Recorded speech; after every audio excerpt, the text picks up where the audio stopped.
Hello and welcome to Leaders of Tomorrow, ET Now's flagship series that celebrates the undying spirit of micro, small and medium enterprises.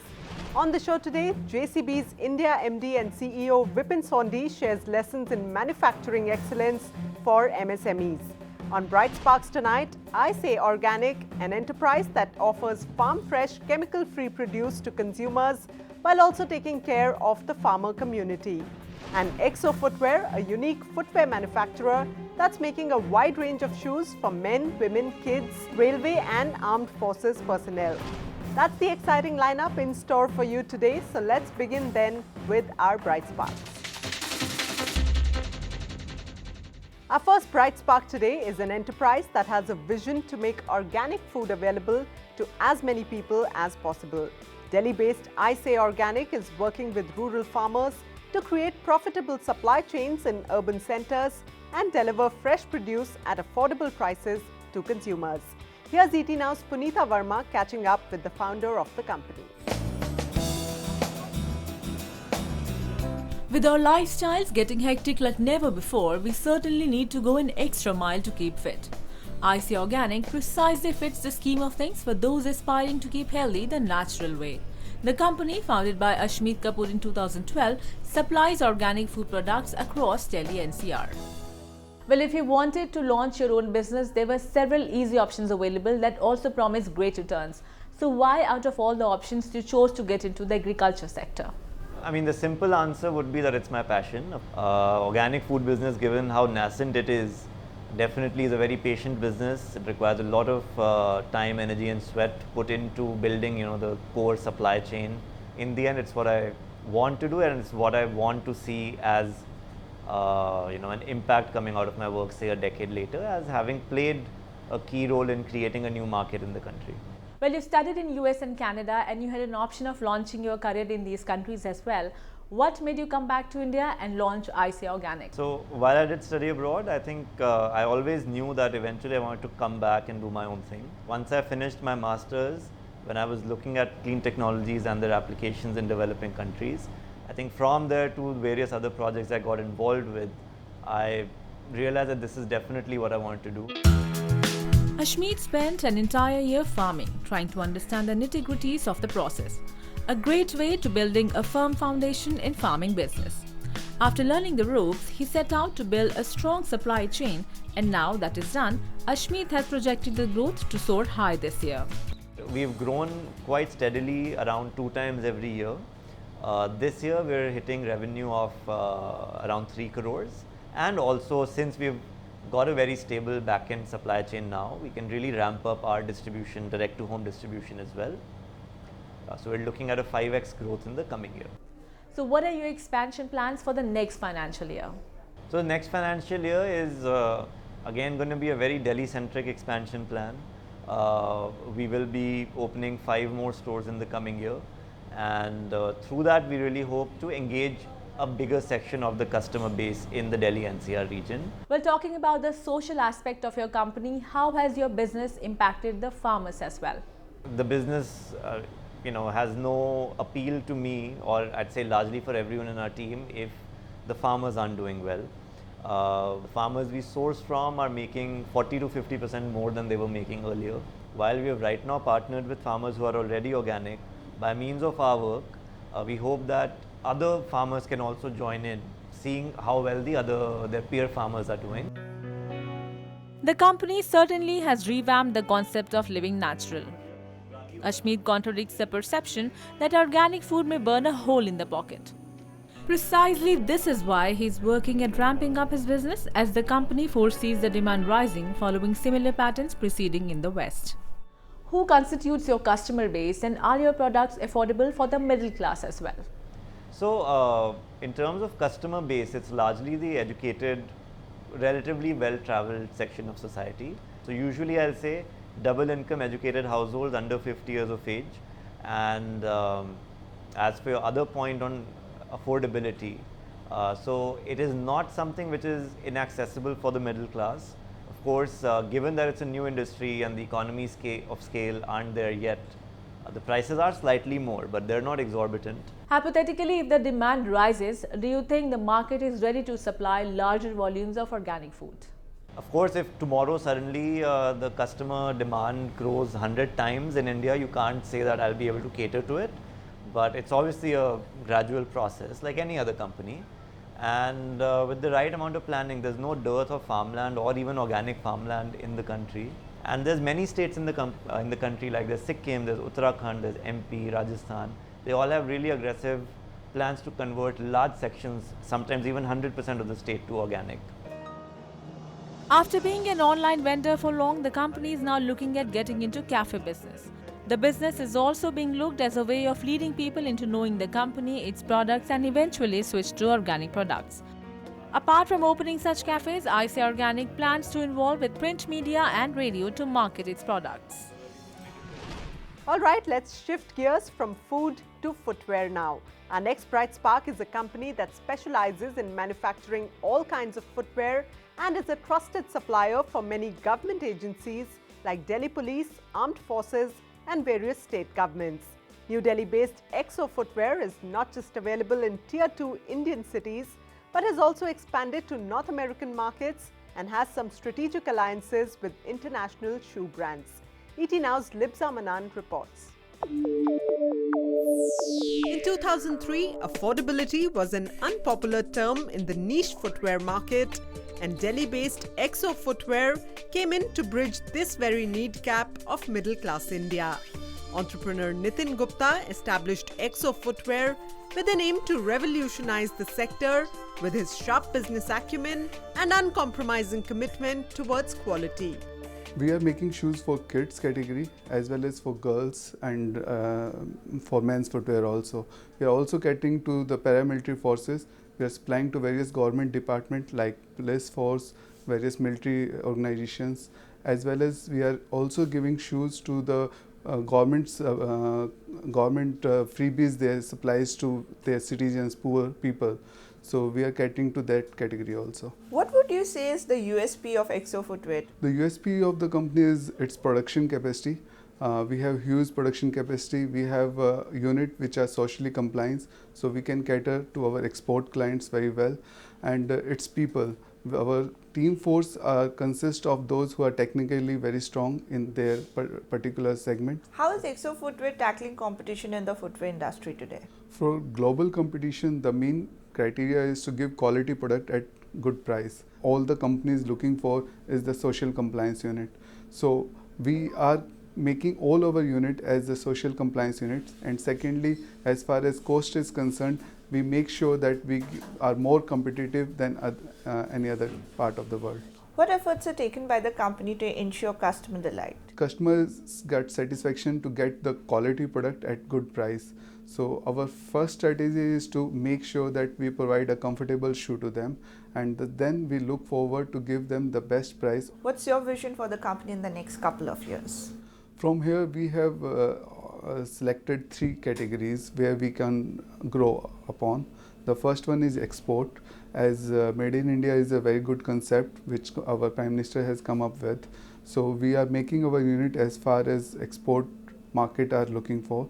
The second is to give e-commerce, as it is emerging a very good market, to provide the good quality product and come up with our own portal, footwear selling portal, and supplying shoes to them. And third one is to supplying shoes to government department, as government right now is very conscious of taking good quality product for their employees. Today, Exo Footwear is well on its way to becoming a leader in the footwear industry, making way onto the shelves of reputed shoe brands like Bata, Khadims, Liberty, etc. And its in-house brand Fuel is available in major multi-brand outlets across India. After taking the Indian market by storm, the company is now establishing its footprint across the globe with exports to many overseas markets. Exo is catering to Middle East, African countries. We are getting inquiries from Europe and US also, and soon we might have something happening in the US sector also. From delighting kids with funky cartoon character shoes to providing durable safety shoes for India's defense forces, EXO has created an edge over competition with its high-quality products. The company has 8 manufacturing facilities across North India, where a keen eye for details and a number of stringent checks deliver the promise of premium footwear. We have individual laboratories, labs in every unit. Like seven units, we have 7 laboratories. Starting from raw material, we test every raw material, and going through the process, manufacturing process, we have different checkpoints, which experienced staff and people ensure. This leading shoe brand clocked an annual turnover of 100 crore rupees last year and targets revenues of over 130 crore rupees in the next couple of years. Making middle-class India fashionable with its comfortable and durable products, EXO Footwear has today emerged as a trusted name not only amongst Indian masses but also for significant government agencies. Well, that was EXO Footwear taking the Made in India tag to countries around the world. Let's take a short break right now. On the other side, we'll meet JCB India's MD and CEO Vipin Sondhi and learn some lessons in manufacturing excellence from him. Stay with us on Leaders of Tomorrow, only on ET Now.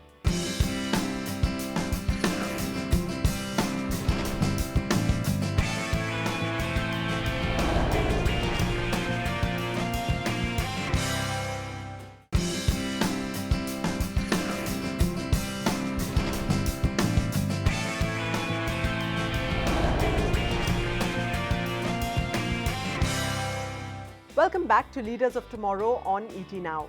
Next up is our special segment called Insight, in which we bring you conversations with policymakers and iconic leaders of India Inc. Tonight we are joined by someone who's leading a global company in India, a company that's the only one of its kind in the construction equipment sector. JCB came to India in 1979 and today it has state-of-the-art manufacturing facilities here. So I caught up with Vipin Sondhi, MD and CEO of the company, and asked him what it takes to become a truly world-class company. Here he is sharing tips for MSMEs on manufacturing, branding, distribution and more. Take a look. 1 in 2 construction machines in India is from the JCB stable. How has the India growth story been over the last couple of years? JCB has been in India since 1979, when infrastructure was not even on the lexicon of anybody. And it's over the last 8 or 10 years, ever since the citizen, the politician, and virtually right across the community started asking for better roads, better hospitals, so whether it was physical or social sector, that's when infrastructure started moving. And JCB, with a product which had been in India and refined for India over a period of time, was ready to take that opportunity. And then we moved along at a fairly healthy clip. Growth has been in 2 stages. We grew very rapidly. We have 5 plants now from 1 earlier. All plants are world class and all plants export. We export now to 60 countries. Having said that, the last 3 or 4 years, as we know, has not been particularly good for the infrastructure sector. Now, we've mitigated that slowdown through rapidly enhancing exports. And I think that has brought a lot of, let's say, strength and conviction, not only to JCB India, but to all the suppliers, including medium and small manufacturing enterprises. How does a company build a culture of innovation? The culture of innovation essentially can be in 2 parts, and we try and do it in both these parts. One is to ensure that there is a systematic mechanism by which a culture is built, which means senior management develops a process which ensures there's an environment where ideas are encouraged, picked up, evaluated, rewarded, and recognized in every possible manner. That's one, and that's institutionalized. So there is a process. But we also have a process where young people have formed their own little groups, which we call the IQ, wherein they come up with brainstorm and they come up with ideas. And these ideas are not hierarchical, it's unstructured, but then they are picked up and put into a regular format. But one of the things that I think we all need to do better, and certainly we need to do better, is good ideas that fail also need to be rewarded. As a global manufacturer in India, what do you think of the government's Make in India program, and what sort of opportunity lies there for the small sector? The Make in India program actually is overdue.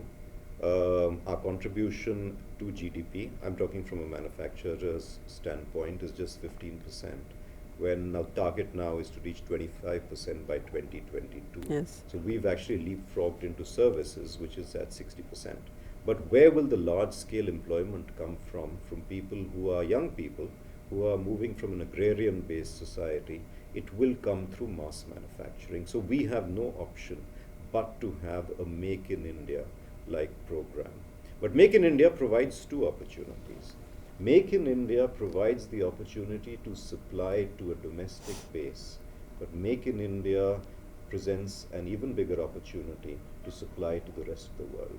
Right. And it's often said that if a product can be designed for Indian conditions, it will work anywhere else in the world, provided we all stay with that one mantra: it has to be of global standards, global quality, no compromise. Do you think the ease of doing business has improved in the last couple of years? So the answer to your question is, it's still too early to talk about on the ground. Yes, in World Bank rankings, we've jumped a few numbers. But what's important as we see it is that state governments, see, where does the investment take place? It doesn't take place in the center.